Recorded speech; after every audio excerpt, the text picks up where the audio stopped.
हमारे चैनल को सब्सक्राइब करें और बेल नोटिफिकेशन को ज़रूर दबाएं। ज्योतिष रतन केंद्र चैनल पर हमारे आप सभी प्रिय दर्शक गणों का बहुत बहुत हार्दिक स्वागत और अभिनंदन। मेरे प्रिय साथियों, मैं हूं आचार्य पंडित सर्वदानंद शर्मा। मेरी ओर से भी आपको एक बार फिर प्यार भरा नमस्कार। तो साथियों, आज आपके साथ ये चर्चा जो हमारी हो रही है इस कार्यक्रम के दौरान, ये चर्चा हम प्रत्येक माह करते हैं और वो इसलिए करते हैं, ये चर्चा हमारे लिए, क्या हम समझते हैं, ये सभी के लिए बहुत महत्वपूर्ण है, क्योंकि इससे एक मार्गदर्शन मिल जाता है। यह है मंथली राशिफल जिसकी हम बात कर रहे हैं, मासिक राशिफल जुलाई 2023 का। और ये राशिफल क्यों इतना हम इसको इतनी इम्पोर्टेंस क्यों देते हैं कि भाई आने वाले दिनों में या आने वाले महीने में या आने वाले वर्ष में हमारे जीवन में क्या कुछ अच्छा घटने वाला है या नहीं घटने वाला है, इसका एक आइडिया हमको मिल जाता है, एक एहसास हो जाता है कि भाई इस प्रकार के रिजल्ट्स मिलने की संभावना बन रही है। तो व्यक्ति उसके हिसाब से अपने आप को प्रिपेयर कर लेता है। अचानक कोई एकदम मुश्किल आ जाए, समस्या आ जाए, तो व्यक्ति जो है वो एकदम नर्वस हो जाता है, परेशान हो जाता है, उसका माइंड काम नहीं करता, कितना ही बुद्धिमान व्यक्ति क्यों ना हो, कि भाई अब मुझे क्या करना चाहिए। लेकिन अगर पहले से पता लग जाए कि ये समस्या आ सकती है, तो आप उसके कम से कम 10 रास्ते निकाल लेंगे कि अगर ऐसा आएगा तो मैं फिर ऐसे करूँगा, ऐसा आएगा तो फिर मैं ये करूँगा। तो ये हम ये समझते हैं कि इस इन्फॉर्मेशन का, जो कि हम मंथली राशिफल के रूप में आप तक लाते हैं, बड़ा इसका लाभ है लोगों को, हमारा ऐसा मानना है। तो प्रिय साथियों, जैसा मैंने कहा कि मंथली राशिफल की चर्चा कर रहे हैं इस कार्यक्रम में आपके साथ। और दूसरी बात यह है कि ये लगन राशि पर आधारित है, चंद्र राशि पर आधारित नहीं है। और नंबर 3 बात ये कि आज जो हम चर्चा करेंगे, जो हमारे कुंभ लगन राशि के मित्र हैं उनके विषय में बात करेंगे और जानेंगे कि जुलाई 2023 हमारे कुंभ लगन राशि के जो मित्र हैं उनके लिए कैसा रहने वाला है, किस किस प्रकार के रिजल्ट्स अलग अलग क्षेत्रों में मिलने की अधिक संभावनाएं बनती हैं, चाहे वो शुभ रिजल्ट्स हैं चाहे वो अशुभ परिणाम हैं। तो प्रिय साथियों, ये सब जानने से पहले हम आपको ग्रहों की स्थिति से भी अवगत कराना चाहेंगे। यूँ तो आप हमारे ठीक पीछे स्क्रीन पर देख पा रहे होंगे कि चार्ट डिस्प्ले हो रहा है। ये भी हमने आपकी ही सुविधा के लिए करवाया है, ताकि आप, ये जो चार्ट है कुंभ लगन राशि के ही जातकों का चार्ट है और इसमें ग्रहों की स्थिति को पूर्ण रूप से स्पष्ट तौर पर दिखाया गया है। तो आपको, ताकि ये पता लग सके कि कौन से घर में कौन सा ग्रह किस ग्रह के साथ अपना संबंध बना करके बैठा है। लेकिन इसके बावजूद कुछ ग्रह हैं जो अपना इस महीने राशि का परिवर्तन करेंगे, इस राशि से निकल करके अगले घर में जाएंगे जहाँ पर वो मौजूद है। तो हम ये सारी चीज़ें, जानकारी ग्रहों से संबंधित संक्षेप में आपको देने जा रहे हैं। चार्ट में आप देख पा रहे होंगे कि 11 नंबर लिखा है, जहाँ पर ये लगन भाव कहलाता है, फर्स्ट हाउस है। और 11 मतलब कुंभ राशि। कुंभ राशि जो होती है शनि देव की है, शनि उसके लॉर्ड हैं। तो शनि देव अपनी कुंभ राशि में लगन भाव में बैठे हुए हैं। बस थोड़ी सी स्थिति कमज़ोर है, वो आधी अच्छी है आधी थोड़ी वीक है। एक तो ये मार्गी नहीं है, उल्टी चाल चल रहे हैं शनिदेव। वैसे ये उदय है, अस्त नहीं है, ये अच्छी बात है। लेकिन ये पूरे महीने आप इनको यहीं पर बैठे देखेंगे, ये और कहीं नहीं जा रहे हैं, इसी अवस्था में रहेंगे और उल्टी ही चाल चलते रहेंगे पूरे माह। आगे बात करते हैं राहु और गुरु की। जहाँ पर 1 नंबर लिखा है वहाँ राहु और गुरु एक साथ विराजमान है और ये थर्ड हाउस है, तृतीय भाव। और 1 नंबर लिखा हुआ है तो 1 का मतलब मेष राशि, मेष राशि के लॉर्ड मंगल हैं। तो राहु जो है वो मंगल के घर में बैठे हैं, अपने शत्रु के राशि में बैठे हैं, थर्ड हाउस में। और ये काफ़ी समय से बैठे हैं और आगे आने वाले भी कुछ महीनों तक ये यहीं पर रहेंगे, कहीं नहीं जाएंगे। बात करें गुरु बृहस्पति की, तो गुरु बृहस्पति भी जो है वो यूँ तो अच्छी पोजीशन में है। क्यों है कि भाई अपने मित्र के घर में बैठे हैं, मंगल उनके मित्र हैं, मित्र के घर में बैठे हैं तृतीय भाव में। और दूसरी बात ये, ना तो ये अस्त हैं और ना ही ये वक्री हैं, मार्गी और उदय अवस्था में बैठे हैं, बहुत अच्छी पोजीशन में है। लेकिन कहाँ खराब हुआ है काम, क्योंकि राहु के साथ उनका संबंध बन गया, राहु भी वहीं पर है। और साथियों, बताना चाहेंगे कि जब ज्योतिष में राहु और गुरु का संबंध एक साथ बनता है 12 घरों में किसी भी एक घर में, तो इसको ज्योतिष शास्त्र में बहुत अशुभ योग माना जाता है। और ये जिस जातक की कुंडली में भी बन जाता है, उस घर से संबंधित पूरे जीवन भर उस जातक को ये परेशान करता है। उस घर से संबंधित ये दुष्परिणाम जातक के जीवन में देता रहता है। कभी भी कोई शुभ परिणाम ये नहीं देते हैं दोनों ग्रह मिलकर। क्यों नहीं देते हैं? क्योंकि देखिए, गुरु हैं, शुभ ग्रह हैं, और नेचुरल वे में राहु जो है महापापी महाक्रूर ग्रह इनको माना गया है। इनकी जितने भी 9 ग्रह हैं उनमें सबसे ज़्यादा अगर कोई पापी और क्रूर ग्रह किसी को माना गया है वो है राहु। तो जब राहु जैसा क्रूर और पापी ग्रह बैठ जाता है गुरु के साथ, तो गुरु की चलने की कहाँ, चलने ही नहीं देगा। वो अपने हिसाब से उल्टे सीधे रिजल्ट जातक को देगा। तो यहाँ पर राहु का इलाज करना बहुत आवश्यक है। अगर राहु को शांत कर लेते हैं तो गुरु के अच्छे रिजल्ट जातक को अपने आप ही मिलेंगे।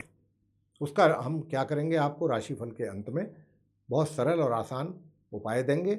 आप करिए, निश्चित रूप से आपको भी उसका लाभ प्राप्त होगा और आप भी परेशानियों से मुक्त होंगे। तो गुरु और राहु यहीं रहने वाले हैं, कहीं नहीं जाने वाले, 3rd हाउस में पूरे माह। बात करेंगे सूर्य की, जहाँ पर 3 नंबर लिखा है, ये मिथुन राशि है, पंचम भाव है, 5th हाउस है, बुध की राशि है। तो सूर्य जो है अपनी सम राशि बुध की राशि में बैठे हुए हैं 5th हाउस में।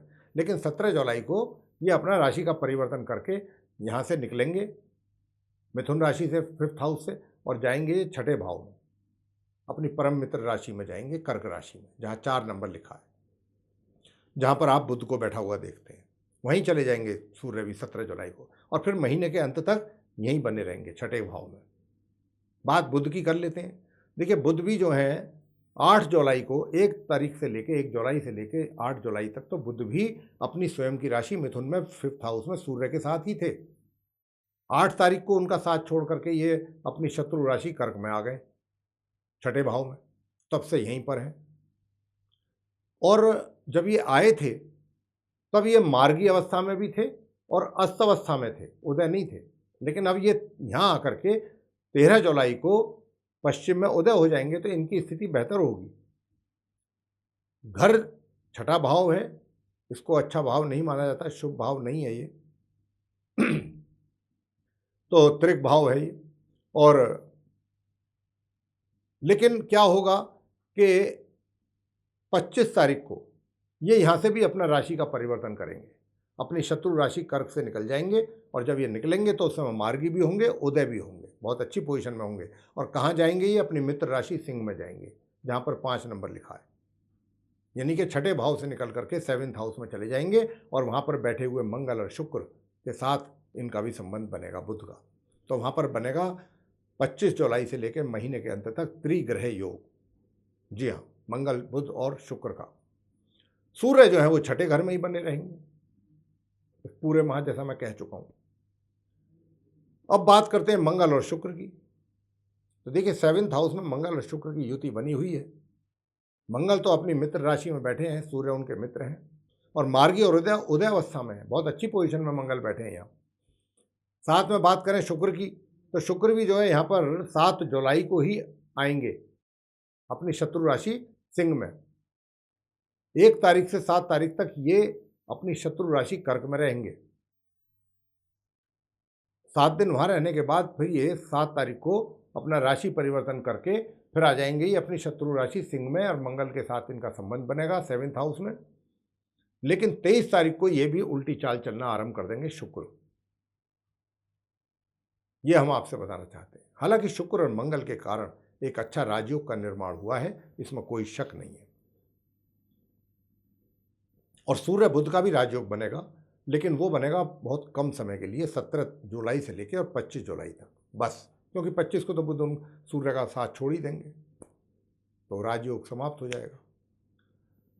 अब बात करते हैं अंत में केतु की। केतु जो है काफ़ी समय से अपनी मित्र राशि तुला में बैठे हुए हैं। ये तुला राशि है, 7 नंबर शुक्र की राशि है और 9वां भाव है। तो केतु इसी जगह इसी घर में काफ़ी समय से हैं, और आगे आने वाले कुछ महीनों तक भी ऐसे ही रहेंगे। तो ये थी मेरे प्रिय साथियों ग्रहों की वो स्थिति जो जुलाई 2023 में रहने वाली है। अब इसी के आधार पर हम आप कुंभ लगन राशि के जातकों को प्रेडिक्शन देंगे, और अंत में देंगे कुछ सरल और आसान उपाय कि जो भी चर्चा के दौरान कुछ ग्रहों के जो कारण कुछ ऐसे रिजल्ट्स आने वाले हैं जिनको हम नेगेटिव रिजल्ट्स बोलते हैं, ताकि उनमें कमी आ सके। अगर आप उन रेमेडीज़ को करते हैं तो निश्चित रूप से उनमें कमी आएगी। अच्छों के लिए रेमेडीज़ नहीं की जाती। जो ग्रह आपको शुभ और अच्छा और बेटर रिजल्ट देने के लिए बैठा है, कभी भी उसका कोई उपाय नहीं किया जाता है। उपाय किया जाता है उसका कि जो आपको जीवन में कष्ट दे रहा है, परेशानियां खड़ी कर रहा है आपके जीवन में, उसके लिए उपाय होता है। तो हम वो देंगे उपाय आपको। सबसे पहले बात करते हैं आपके प्रोफेशन करियर की। तो मेरे प्रिय साथियों, इस पूरे जुलाई 2023 में आपका जो करियर है ये बहुत एक तरीके से इसको, एक होता है एक्सीलेंट, एक होता है वेरी गुड, एक होता है गुड, ये स्थिति, एक होता है फिर बैड। तो आपका एक्सीलेंट तो नहीं कहेंगे हम, वेरी गुड भी नहीं कहेंगे, लेकिन गुड जरूर रहेगा। मतलब अच्छी सिचुएशन रहेगी कार्य क्षेत्र में, अच्छा कार्य करेंगे, अच्छी तारीफ हासिल करेंगे अपने कार्यों के लिए। और कोई बड़ी बात नहीं है कि आपका कार्य देख के, आपकी परफॉर्मेंस देख करके आपको एलिवेट कर दिया जाए आपके सीनियर मैनेजमेंट के द्वारा। अगर ऐसा भी होता है तो कोई सरप्राइज वाली बात नहीं है। तो कार्य क्षेत्र में तो आपके लिए पॉजिटिव रिजल्ट्स मुझे दिख रहे हैं हर तरफ से, और शत्रु भी आपका कुछ ज़्यादा बिगाड़ नहीं पाएंगे। कोशिश तो जरूर रहेगी उनकी, लेकिन वो अपनी जो भी स्ट्रेटेजी तैयार करेंगे आपके विरुद्ध, आपके अगेंस्ट, उसमें वो सफल नहीं हो पाएंगे।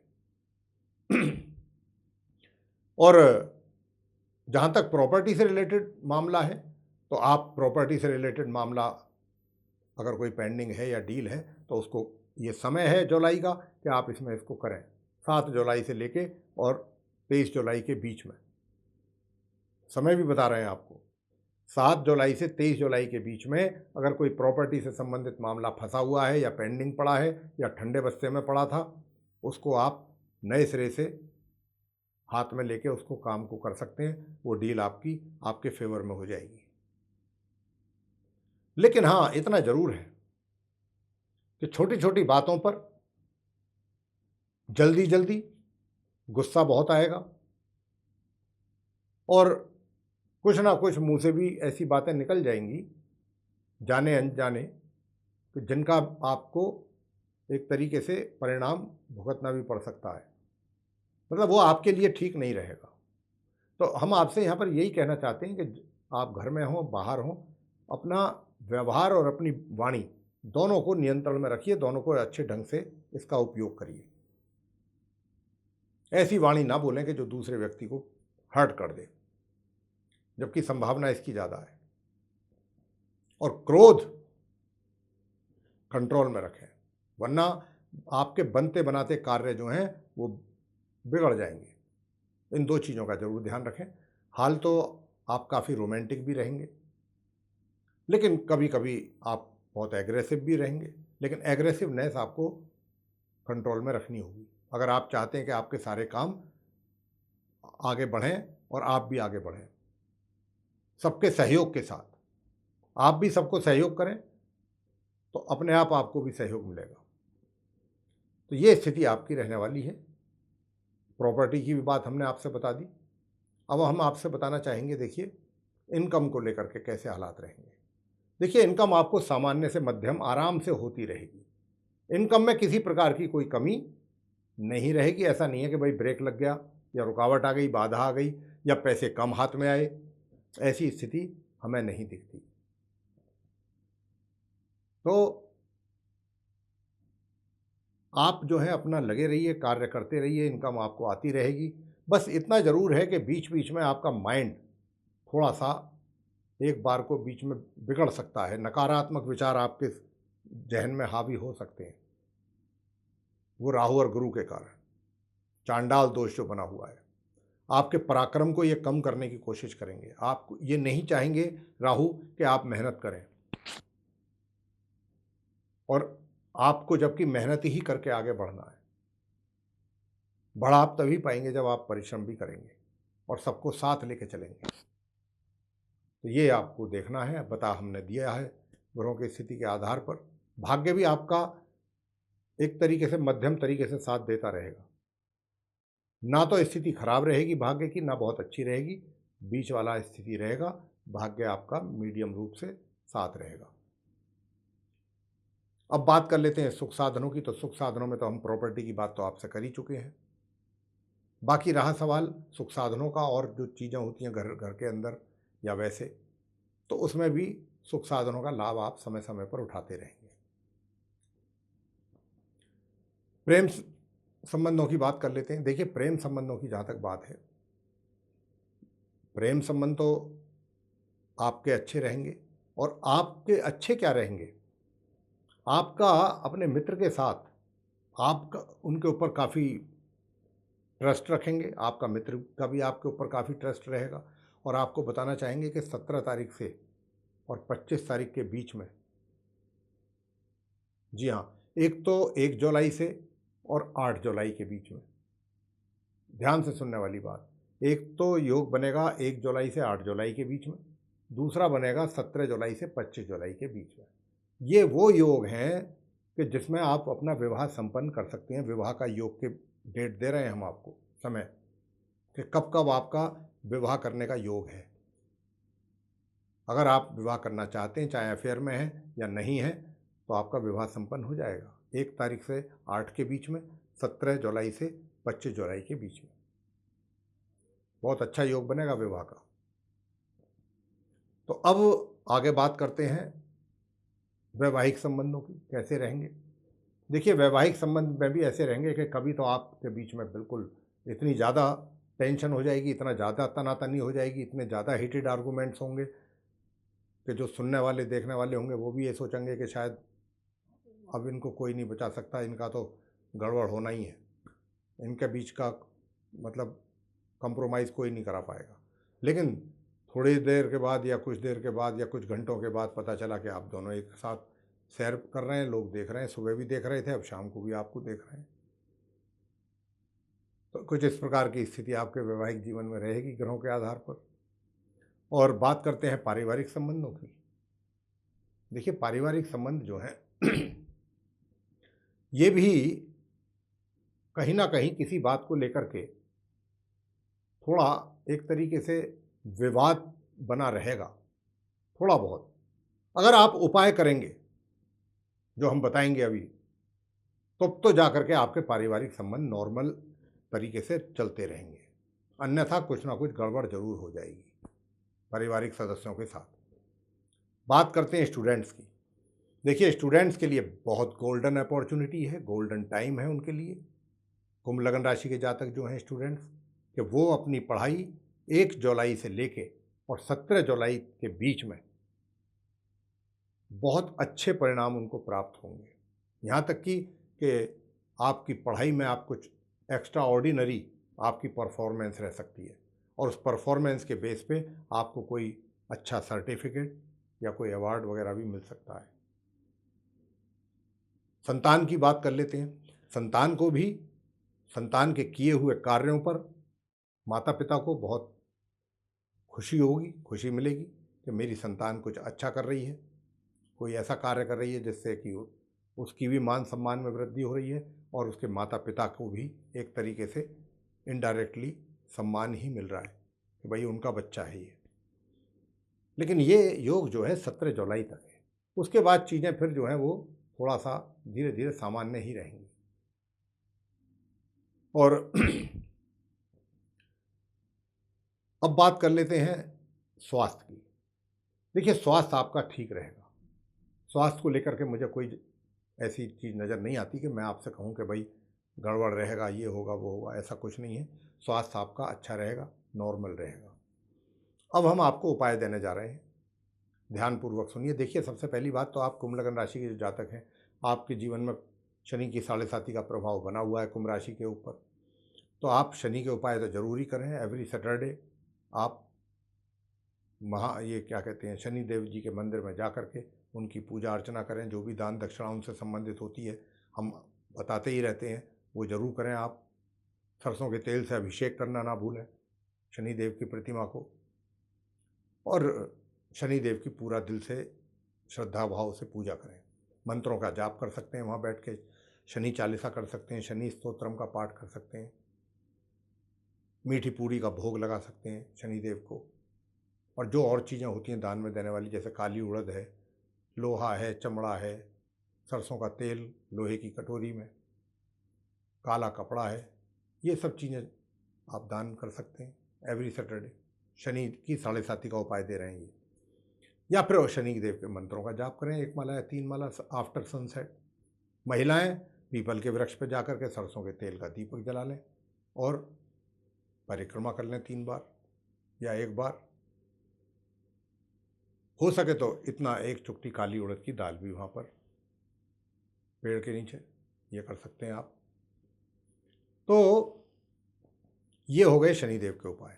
अब हम आपको दूसरे और उपाय दे रहे हैं छोटे छोटे। एक, आप हनुमान जी की पूजा जरूर करें, उनकी पूजा ना छोड़ें।